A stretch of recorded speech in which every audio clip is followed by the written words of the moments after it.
Kolegijum daje znak starteru Zoranu Ivoševiću da može da pusti glavno kasačko nadmetanje koje nosi ime Ivandan. Glavno nadmetanje Ivandanskog sastanka trećeg trkačkog dana na gradskom hipodromu u Požarevcu. Učesnika petne nastupa grlo broj 2 Montecatini, ali zato su tu Nina i Nenad Mašić, Charlie Star, Josip Gabrić mlađi, Getsudu Milan Tasić, Silverado Saša Grujić i Adoben Gregi Miloš Kovačević.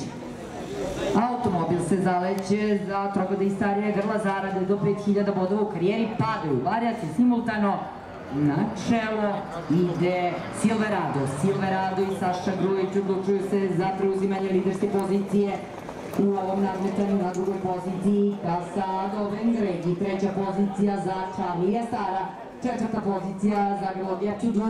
Na začelju ovog nadmetanja je Nina sa Nenadom Mašićem u tandemu.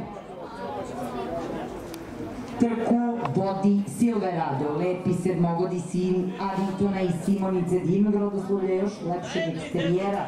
Na sulkama Saša Grujić, na drugom mestu Kasa Adoben Gregi Miloš Kovačević, treća pozicija za Charlie Stara, četvrta pozicija tamo za rukovodstvo Milan Tasić i moj Getsudu. Potom sledi skok grla Adoben Gregi. Silverado ostaje sam, na drugo mesto ide Charlie Star, na trećoj poziciji je Getsudu i dalje galopira Adoben Gregi, potom Kasa grlo Nina. Trku vodi Silverado, Saša Grujić, Charlie Star, prima se grlo koje vozi Milan Tasić, šestogoda francuskinjak, Čikvislinga, Danžua, Getsudu. Na čelu Silverado, Charlie Star, Getsudu.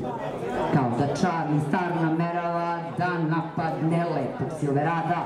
Iznutra Silverado, spolja Charlie Star, ali da li je preširoko ušao u ovu krivinu, vidjet ćemo.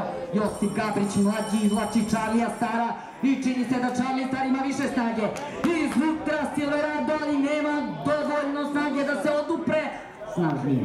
Charlie Star i Josip Gabrić mlađi lako rešavaju Silverada i Sašu Grujića. Treća pozicija za Getsudu, uzbunila se, stiže, ali kasni. Na četvrtoj poziciji Nina.